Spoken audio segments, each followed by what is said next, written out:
국회 입법데이트의 이익선입니다.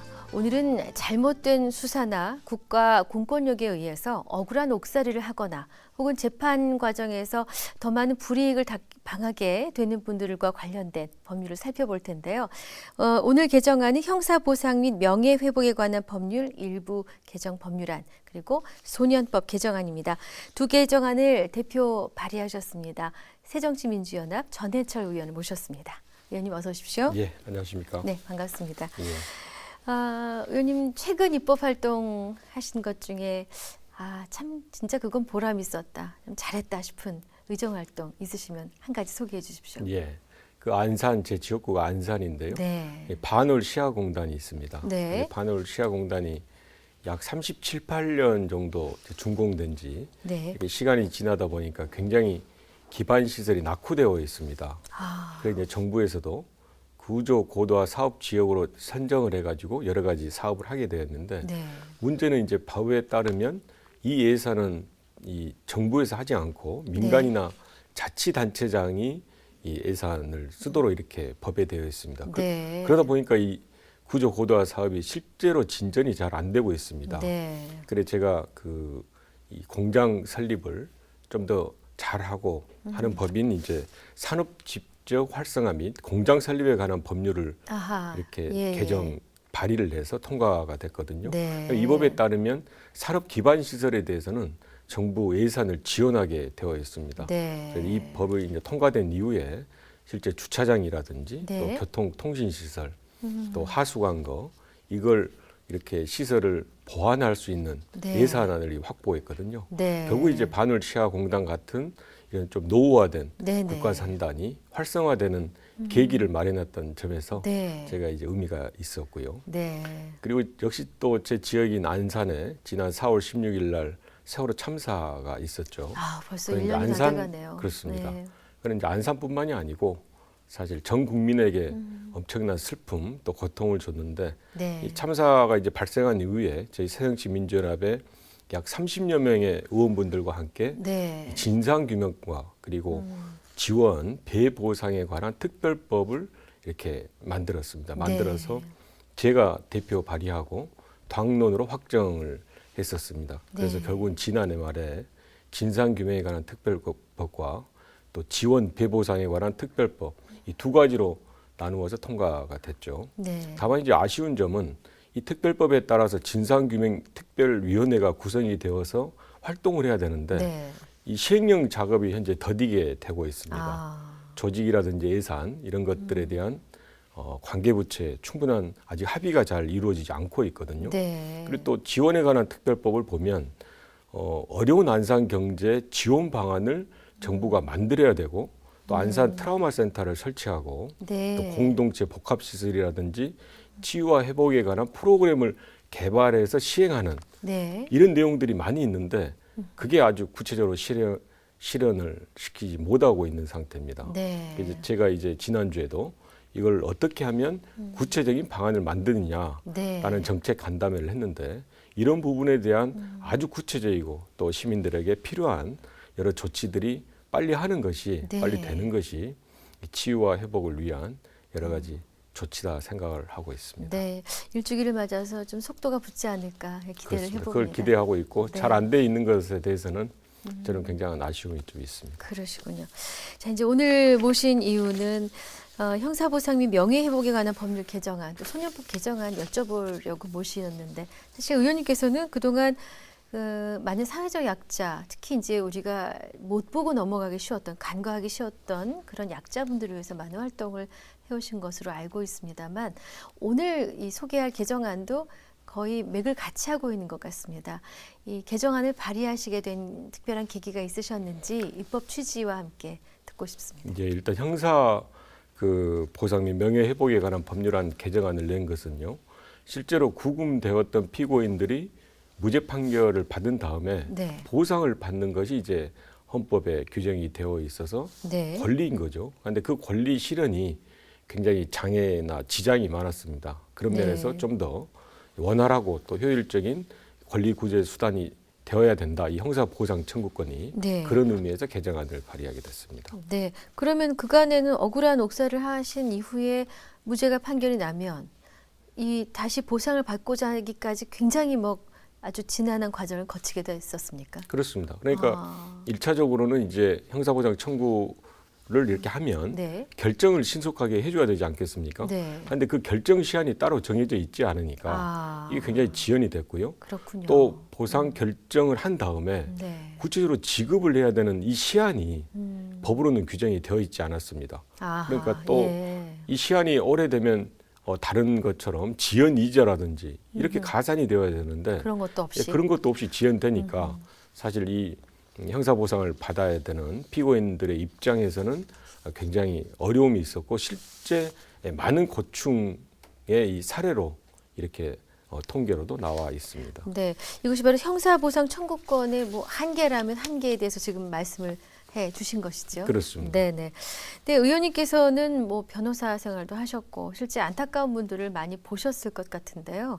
어떻습니까? 이 무죄 재판을 이제 결국은 받게 되는 분들, 또 진실 규명이나 법리적 판단을 받기까지는 정말 많은 시간 또 개인의 노력 뭐 여러 가지가 들 것인데요. 이분들의 현실은 어떤지 궁금하고요. 실제로 이런 사례가 많이 있는지도 일반인으로서는 잘 알지 못하기 때문에 이참에 좀 알려주십시오. 네, 실제로 이제 그 구속돼서 재판을 받는 그 피고인의 입장으로서는 무죄 판결을 받기 전까지 많은 그 이 정신적인거나 또 경제적인 비용을 피해가. 내게 되는 네. 거죠. 더더군다나 재심을 해서 무죄 판결을 받게 되면 네. 그 기간은 상당히 많은 기간이 소요가 됩니다. 몇십 년이 걸릴 수도 있거든요. 아, 그렇습니까? 그리 보면 이제 무죄를 받았다 하더라도 그 피고인은 인생 일생에 걸쳐서 그런 고통을 받아왔다고 볼 수가 있고요. 그러시네요. 이 형사보상을 청구하는 그 피고인의 숫자가 2009년까지만 해도 약 300여 건, 연 300여 건이었는데 네. 2010년 이후로 그게 한 40건 이상으로 이게 확대가 아우, 됐습니다. 왜 이렇게 많으셨습니까? 그러니까 그 이유는 네. 이제 그동안 과거사 이렇게 다른 평가에 의해서 예. 국가보안법에 대한 이제 재심 사건이 네. 이제 늘었던 것도 있고 네. 재심으로 무죄 받는 사람이 늘었던 것도 있고 네. 또 하나는 이제 그 헌법재판소에서 이 양벌 규정이 위헌이다라는 이제 헌법재판소 판결이 있었습니다. 네. 거기에 따라서 이제 위헌 결정이 나서 재심 청구를 했던 사람들이 이제 이와 같은 형사보상 청구를 하는데 아무튼 이와 같이 형사보상 청구권 수가 굉장히 늘고 있음에도 불구하고 네. 그런 제도적 미비가 있는 것은 맞지 않다 생각해서 제가 그 그렇군요. 개정안을 내게 됐습니다. 그럼 이번에 개정 발의하신 형사보상 및 명예회복에 관한 법률 개정안의 핵심 내용은 어떤 것입니까? 예, 일단 청구를 하면 네. 적어도 3개월 안에는 결정을 하게 또 돼 있고요. 네. 그다음에 결정한 이후에는 15일 안에 지급을 정부가 해야 되는 거로 하고 네. 그리고 만약에 15일 안에 지급하지 않았을 때는 네. 대통령령으로 정하는 100분의 40 범위 이내에서 지연이자를 내는 것 등을 이제 형사보상 청구의 주요한 제도적인 좀 그 보완책으로 제가 네. 개정한 내용을 설정했습니다. 그럼 무죄 재판을 받게 되는 경우 이건 이제 잘 몰라서 다시 한번 여쭤보는 것인데요. 무죄 재판을 받게 된 이후에 이 형사보상 청구권을 구현하기 위해서 절차는 어떻게 됩니까? 일단 법원에 이제 청구를 하게 되고요. 그냥 법원에서 그 개인이 그렇습니다. 네네. 예, 그 이제 무죄 판결이 확정이 된 다음에 네네. 법원에 그 보상 청구를 하면 네. 법원에서 보상 금액을 결정을 하고요. 아. 다음에 이제 관련 기록을 관할 검찰청에 보내면 네. 그 검찰청에서 지급을 하게 이렇게 되어 있습니다. 네. 근데 지금까지는 언제까지 하란 말이 없으니 이거 서두를 필요도 그렇습니다. 없고 예. 세워라 내워라 그야말로. 또 말씀드린 대로 네. 특별한 이자, 지연이자 이런 것도 그런 게 없으니까, 없으니까. 예. 그 피고인 입장에서는 굉장히 많은 고충이 있었습니다. 그 지연이자 아까 40% 이내에서 이자를 지급하도록 한다고 하니까 이제 해당 그 업무를 보시는 분들은 정말 긴장이 많이 되실 것 같습니다. 예, 그렇게 네. 저는 물론 이제 구체적인 그 이자의 네. 요율은 네. 앞으로 대통령령으로 정하게 되어 있으니까 관계부처가 충분하게 협의를 해서 정하게 되겠습니다만은 일단은 그런 조치들을 좀 신속하게 네. 할 수 있는 제도적 장치가 되지 않을까라고 그렇군요. 생각합니다. 어떻게 여야의 뭐 이견이 있습니까? 아니면 대부분 의원님들이 공감을 하십니까? 처리 전망이 궁금한데요. 그러니까 이런 부분에 대해서는 사실 법사위에서 아주 계속적으로 문제 제기를 해왔었거든요. 네. 그러니까 형사보상금 결정을 예산에 충분히 반영해서 물론 이제 언제 판결이 확정될지 알 수 없어서 미리 예산을 확보하기는 어려움은 있지만 네. 그럼에도 불구하고 그 개인의 권익을 침해해서는 안 된다는 문제 제기를 상임위에서 계속 해왔었기 때문에 예, 예. 여야가 충분히 공감대가 형성됐다라고 생각합니다. 그런 네. 면에서 법사위 우리 소위 과정에서 무난하게 통과되지 않을까라고 기대를 하고 네, 있습니다. 전망을 밝게 보셨습니다. 예. 두 번째 사안으로 넘어가세요. 이 소년법 개정안인데요. 이거 소개하기에 앞서서 시청자 여러분들의 이해를 이제 돕기 위해서요. 범죄를 저지른 그 청소년에게 내려지는 보호 처분. 이게 그 취지가 어떤 것인지 궁금하고요. 그리고 이 소년원, 우리가 소년원이라고 하는 것에 이제 수감을 하지 않습니까? 소년원 송치하고 일반 형벌과는 어떤 차이점이 있는지 궁금합니다.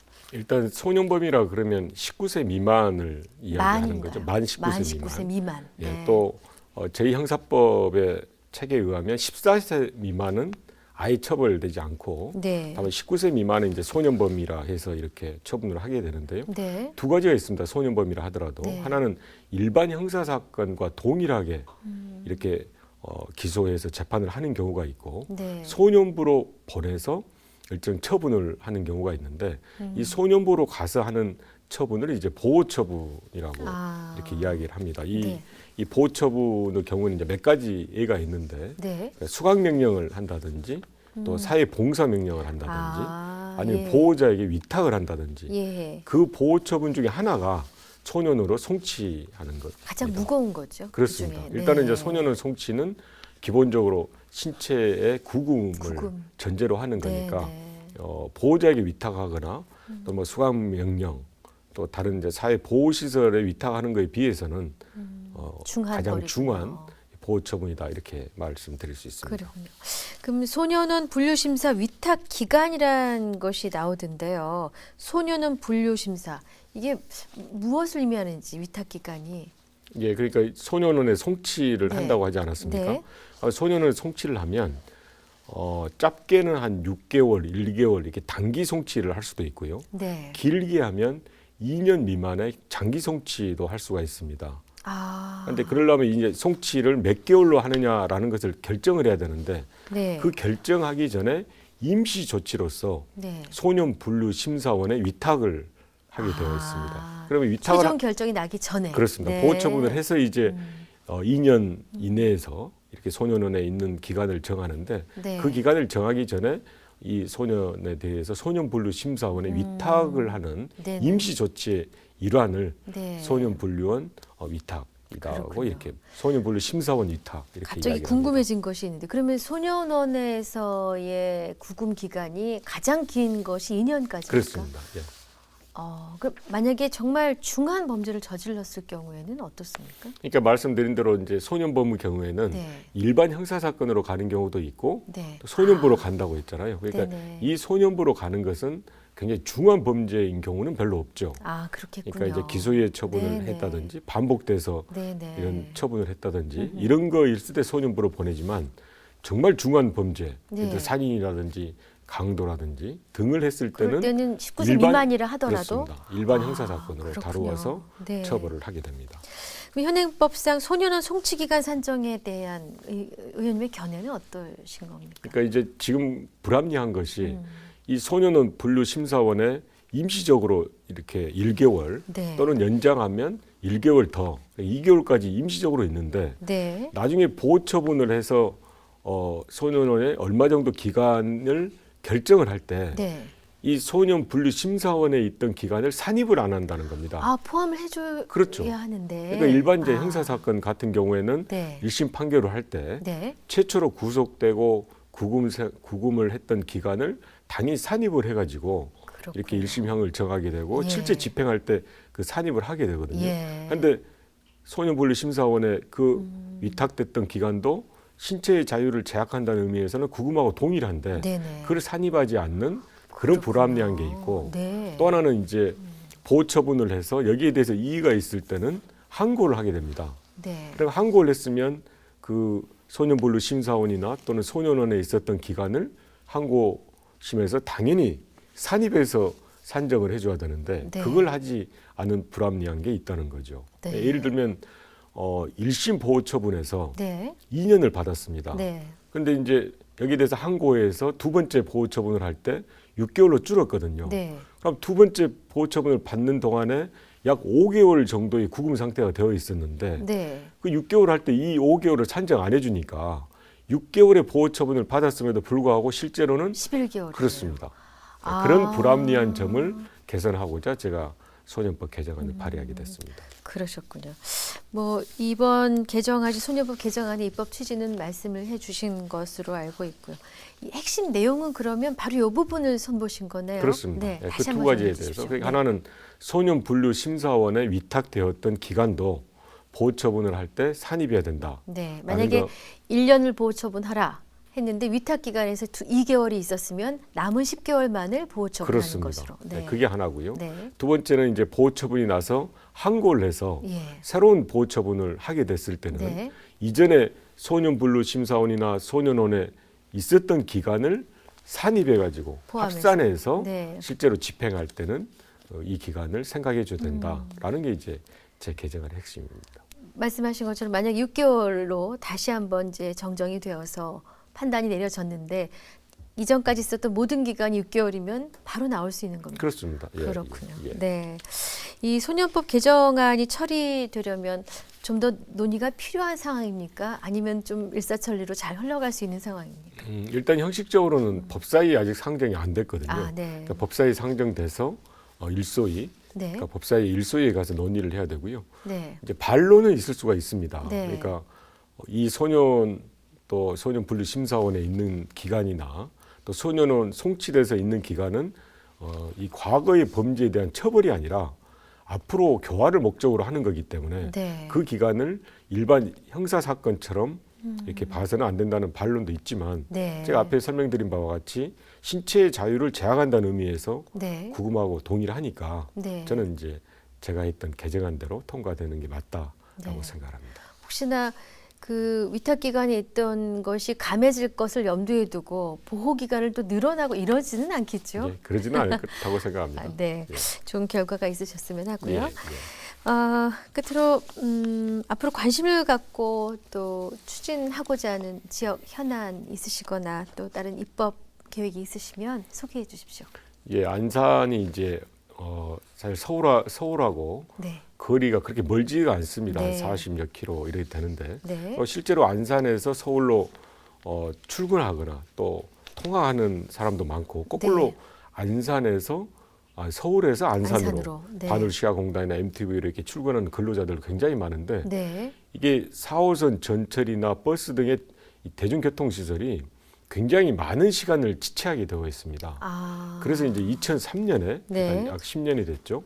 신안산선을 정부에서 만들겠다고 하고 이미 그때 이 신안산선은 타당성이 있다라는 것이 결정됐음에도 불구하고 네. 아직 착공이 안 되고 있습니다. 2003년에 결정을 했는데요. 그렇습니다. 12년이 되도록. 이 신안산선이 되면 이제 안산에서 여의도까지 약 37, 8분 소요되니까 이 경기도 서남부에 있는 많은 도민이나 시민들이 혜택을 받을 수 있는 거거든요. 네. 그런데 이게 10여 년간 전혀 진전이 안 되니까 이 시민들로서는 굉장히 답답한 심정입니다. 네. 다행스럽게 지난해 연말에 예. 국토부에서는 이걸 재정 사업으로 하고 또 타당성이 있다라는 사실을 다시 한번 확인을 했거든요. 네. 이 영역 결과가 현재 그 KDI 그러니까 한국개발연구원에 가 있는 상태입니다. 네. 3월 말에 이제 사업 타당성 또 5월 말에는 민자냐 재정이냐 이걸 결정하게 되어 있는데 네. 이런 부분에 대해서 시민들이 이제 관심도 많고 또 이 신안산선이 약 8개 정도의 지방자치단체를 지나게 되거든요. 그래 네. 8개 자치단체 장이나 또 거기 관련된 의원분들이 2차례 정책 토론회도 했습니다. 네. 그러니까 조속한 착공 그리고 나아가서 또 안산에서는 약 2개 정도의 역이 연장되는 그런 안에 대해서도 타당성 영역 결과가 나왔거든요. 네. 그러니까 이걸 포함해서 조속하게 착공하는 것이 저희들이 염원이니까 반드시 실현되기를 좀 기대하고 있습니다. 그럼 또한 노력을 하고 있습니다. 네, 좋은 결과 있으시길 바라고 앞으로도 남은 기간 또 활발한 또 입법 활동 해주시기를 바라겠습니다. 의원님 고맙습니다. 감사합니다. 네, 국회 입법데이트 오늘은 새정치민주연합 전해철 의원과 함께한 시간이었습니다. 시청해주신 여러분 고맙습니다.